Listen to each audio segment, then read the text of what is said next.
मैं एक शख्स ऐसे को जानती हूँ जो मुझे कभी नहीं लगता था कि वो शेर व शायरी से शगफ होगा या कोई आर्ट से लगा होगा, लेकिन वो अमजद साहब के आगे पीछे इस तरह से हमेशा मुझे नज़र आए और दावतें मुनक्किद कर रहे हैं। और इस तरह के लोगों को आम तौर पे हम लोग पहचानते नहीं हैं।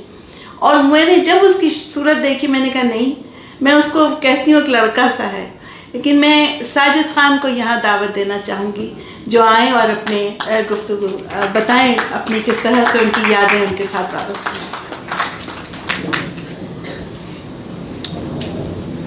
अस्सलाम वालेकुम, thank you very much Durdana ji. Durdana ji, आप बहुत बड़े टैलेंट है, आपके पास पूरी फैमिली टैलेंटेड है। अब आज आपने देख लिया, आपकी सिस्टर माशाल्लाह, आपकी डॉटर माशाल्लाह बहुत बड़ी आर्टिस्ट है।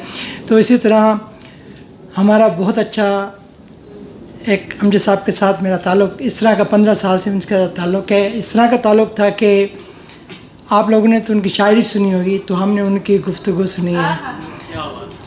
ऐसे कि हम नाश्ते में भी इकट्ठे, फिर पूरा दिन, फिर सफ़र में भी इकट्ठे। फिर हम लोग अगर बर्मिंघम से गुज़र रहे हैं तो कहते थे कि ज़रा यहाँ पर रुकना है अपने स्टैटफोर्डशायर में। मैंने कहा क्यों? कहते जी वहाँ पर शेक्सपियर के दरबार पे जाना है। मैंने कहा जी उनके घर के बाहर जाना है, फ़ोटो खिंचवानी है सिर्फ।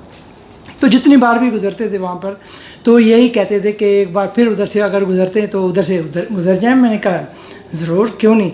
तो मैंने कहा आप कहते थे वो हमारा पेटी भाई है, ऐसे है कि ऐसे लगता है कि वो हमारा पेटी भाई। तो इसी तरह के बहुत सारे उनके ऐसे वाक़यात हैं जो मैं बयान नहीं कर सकता। उनकी बातें, उनकी जो गुफ्तगू, उनके लतीफ़े, उनकी जो बातें हैं। आप ज़रा साहब बैठे हैं यहाँ पर माशाल्लाह, जावेद साहब बैठे, डॉक्टर जावेद साहब के घर भी गए हम। एक छोटा सा वाक़या मैं बताना चाहता हूँ लेकिन मैं रह नहीं सकता हूँ।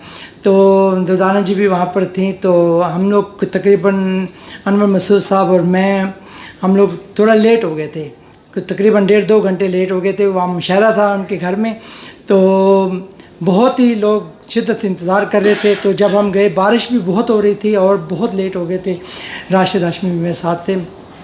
जब वहाँ पहुँचे तो मुशायरे का एक मतलब पूरा माहौल बना हुआ था। पूरा घर में माशाल्लाह उनका घर पूरा खूबसूरत, बहुत बड़ा जो है ना, इन्होंने थ्रू लॉन्च बहुत बड़ा महल है समझ लें।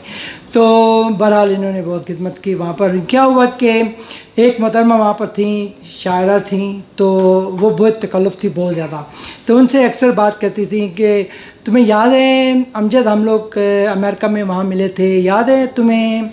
तो इस तरह करते करते तो एक बार कहा कि दिल्ली में याद है हमारा, दिल्ली में हमारा मुशायरा हुआ था, तो वहाँ पर हमारा कैसा टाइम गुजरा। तो बहुत बेतकल्लुफ़ी के साथ बात करे। तो उन्होंने फिर शायरी सुनाई। शायरी सुनाने के बाद मैंने उनको कहा मोहतरमा आपकी शायरी बिल्कुल पसंद नहीं आई मुझे, क्योंकि आपकी गुफ्तगू ही अच्छी नहीं है, आपकी बात करने का अंदाज़ ही अच्छा नहीं है। उन्होंने आपको आप करके कर रहे हैं, आप उनको तुम करके बात कर रही हैं। तो वो मुझे बड़ा, फिर अमजद साहब ने कहा बस हो गया।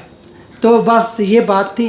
तो फिर वहाँ पर मुझे बहुत अच्छा नहीं। फिर वो मेरे मोहतरमा मेरे पास आई तो मुझे भी शर्मिंदगी हुई। कहा कि बेटा आपको पता नहीं है, हम बहुत बड़ा हमारा ताल्लुक़। मैंने कहा ताल्लुक़ होगा आपका, आप उस ताल्लुक़ को एक ऐसी जगह रखें कि जो एक कमरे में हो, ना कि सबके सामने हो। सबके सामने आप तुम करके बात करेंगे, क्योंकि आप हमारे 2 घंटे तक आप हमारी वेट करती रहीं। अब हम आने के बाद आपने ऐसे उनके साथ इस तरह की गुफ्तगू कर रहे हैं, वो भी हमारे सामने। तो मुझे बुरा लगा। तो ये छोटा सा वाक़या था, तो मैंने कहा कि मैं बयान करूं। तो बहरहाल ये है कि मुझे बहुत शौक़ था। कतीर शफाई साहब से भी मिला मैं बचपन से गया था उनके पास। मैंने कहा कि शायद मैं भी शायर बनने की कोशिश कर रहा था। तो उस वक़्त थोड़ी सी मेरे पास लिखा हुआ था, तो मैंने कहा कुछ मैं शायरों से जो है ना इस्लाह कराता हूँ। तो जब गया तो कहते थे कि कहाँ से शुरू करूँ, उसको क्या करना चाहते हो आप, क्या लिखना चाहते हो बताओ। तो फिर मुझे पता लग गया कि मैं शायर नहीं बन सकता हूँ। तो इस तरह फिर तो आज जो है ना बहरहाल ये है कि मेरे उनके साथ बहुत अच्छे जो है ना एक टाइम गुज़रा है, बहुत अच्छा टाइम गुज़रा है। ये हमारा नाश्ते से लेकर रात 12-1 बजे तक उनको होटल तक छोड़ने तक जो है ना मेरा जो टाइम उनके साथ गुज़रता था वो मैं बयान नहीं कर सकता हूँ। एक लफ्ज़ उनका जो है ना ईमान से आज भी ज़हन नशीन हुआ है। थैंक यू वेरी मच आप सब लोगों का।